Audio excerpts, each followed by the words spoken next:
बोले वृंदावन बिहारी लाल की जय, राधा रानी सरकार की जय। आइए हमारे इस YouTube चैनल में आप सभी भक्तों का स्वागत है। हमारे इस YouTube चैनल से आपको नित्य नई नई जानकारी प्राप्त होती है और अध्यात्म से जुड़ी हुई, ज्योतिष से जुड़ी हुई, आपके परिवार की समस्याओं से जुड़ी हुई ऐसी जानकारी हम यहाँ से प्रदान करते हैं आपको, ताकि आपके जीवन में काम आए, आपके जीवन में सुख और समृद्धि का निर्माण हो। यही हमारी कामना है। इसी कामना के साथ आपको यह वीडियो हम भेज रहे हैं। आज का विषय है, यदि आपके पास पैसा नहीं रुकता तो क्या करें। तो आइए इस विषय में चर्चा करते हैं। उसके पहले हमारे इस वीडियो को सब्सक्राइब करें, शेयर करें और अपने बंधुजनों को, मित्रजनों को, परिवारजनों को भी इससे परिचित कराएं, ताकि उन्हें भी इस वीडियो का लाभ प्राप्त हो सके। तो हमारे पास पैसा नहीं रुकता, अर्थात जो हम कमाई करते हैं खर्च हो जाता है। तो पहली बात तो यदि हम जो व्यापार करते हैं या नौकरी करते हैं और यदि पैसा हमारे पास नहीं रुकता है, इसका तात्पर्य है कि हम उस कमाई से अधिक खर्च करते हैं। तो हमको अपने खर्च को संतुलित करना होगा। दूसरा, मान लीजिए पैसे तो आता खूब है, मगर कभी केस मुकदमा में तो कभी दवाइयों में, ऐसी स्थिति बनती है। ऐसे में ही पैसा खर्च हो जाता है और रुकता नहीं, अर्थात पैसा आने के पहले जाने के रास्ते खुल जाते हैं। उसका कारण होता है घर में कुछ असंतुलित क्रियाएं। जैसे घर में यदि हमारे सभी सामान वास्तु के प्रतिकूल अव्यवस्थित रूप से रखा है, पड़ा है यहाँ वहाँ, तो हमें अशुभ फल मिलेगा। इन सभी का शुभ फल प्राप्त करने के लिए हमें अपने हर वस्तु को सुव्यवस्थित रूप से रखना होगा। ध्यान दें, कुछ चीजें घर में नहीं होना चाहिए जो कि होती हैं। जैसे बिना चाबी का ताला या बिना ताले की चाबी, ये दोनों अशुभ हैं। घर में फूटा हुआ कांच नहीं होना चाहिए। घर में किसी प्रकार का फूटा हुआ पात्र नहीं होना चाहिए।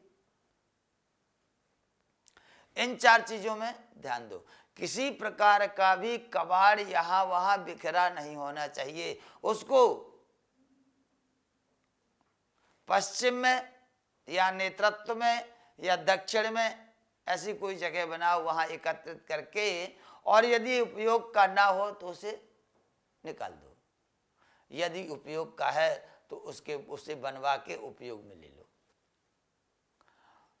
इससे भी गृहस्थ जीवन में बहुत बड़ा फर्क पड़ता है। यदि आपका कबाड़ अव्यवस्थित रूप से पूरे घर में फैला हुआ है, बिखरा पड़ा है, तो आपके घर का पैसा, लक्ष्मी अव्यवस्थित रूप से बाहर जाती है। दूसरा, यदि आपके घर में नल की टोंटी से पानी रिस रहा है, चू रहा है, टंकी से पानी रिस रहा है, अर्थात अनावश्यक पानी का बहना गृहस्थ जीवन में, घर में अशुभ है। इसमें भी ध्यान दें आप। किसी भी प्रकार से किसी भी नल की टोंटी से यदि पानी रिस रहा है, अनावश्यक बह रहा है, तो उसे रोकें, तत्काल टोंटी नई टोंटी लगाएं। जिस प्रकार पानी अनावश्यक बहता है, उसी प्रकार घर का पैसा भी अनावश्यक रूप से खर्च हो जाता है। ऐसा यह वास्तु का फल है। हम घर में प्रवेश करने के पहले हमारे मन में प्रसन्नता हो। घर में प्रवेश करें, प्रसन्नता पूर्वक करें, अर्थात घर में देख करके, घर के दृश्य को देख करके हमारा मन खुश हो जाए, ऐसा हम माहौल बनाएं, ऐसी हम व्यवस्था बनाएं। अगर घर में प्रवेश करने के बाद में हमारा मन खिन्न होता है, उदासी आती है, तो अशुभ संकेत होते हैं। जाते ही लड़ाई झगड़ा हो जाए, किसी प्रकार का विवाद हो जाए, तो अशुभ संकेत होते हैं। इससे बचना चाहिए। कहने का तात्पर्य घर में थोड़ी सी सुंदरता लानी होगी, ताकि हमारे प्रवेश करते हैं हम घर का दृश्य देखें तो हमें अच्छा लगे, जो हमारी रुचि हो उस अनुकूल उस प्रकार को घर को तैयार करना चाहिए। इससे लक्ष्मी स्थायी होती है, स्थिर होती है। अनावश्यक पैसा खर्च नहीं होता है। तो ध्यान देने वाली बात है। दूसरे कुछ चीजें और भी है, जैसे अलमारी, यदि जिस अलमारी में या पेटी में हम पैसे रखते हैं या हमारी कीमती वस्तुएं सोना चांदी रखी होती हैं, ऐसी अलमारी का मुख अर्थात खुले जब तो उत्तर या पूरब में होना चाहिए, दक्षिण या पश्चिम में ना खुले। यदि दक्षिण या पश्चिम में खुलती है तो अशुभ संकेत है, ध्यान दीजिएगा। दक्षिण या पश्चिम में अलमारी नहीं खुलनी चाहिए। यदि खुलती है तो अशुभ संकेत है, उसको संभालना चाहिए। कुछ और भी चीजें हैं, जैसे हम पैसे लाते हैं कमा के, किस प्रकार से कहाँ रखते हैं, क्या करते हैं, इसका भी हमें ध्यान देना होगा। क्योंकि लक्ष्मी, पैसे को लक्ष्मी के रूप में देखा जाए, अनावश्यक किसी के हाथ में न जाए, अनावश्यक खर्च ना हो। हम किस कार्य में खर्च कर रहे हैं, हमारे घर में किस कार्य में खर्च हो रहा, अनावश्यक रूप से तो खर्च नहीं हो रहा, व्यसन के रूप में तो खर्च नहीं हो रहा। इन सब बातों का ध्यान देते हुए हमें अपने परिवार के रूप में और इसको शिक्षित करना है और ध्यान पूर्वक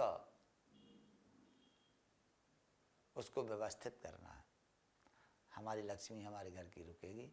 यदि हो सके आपको समय है तो नित्य पूजन के समय 11 लक्ष्मी चालीसा के पाठ करें।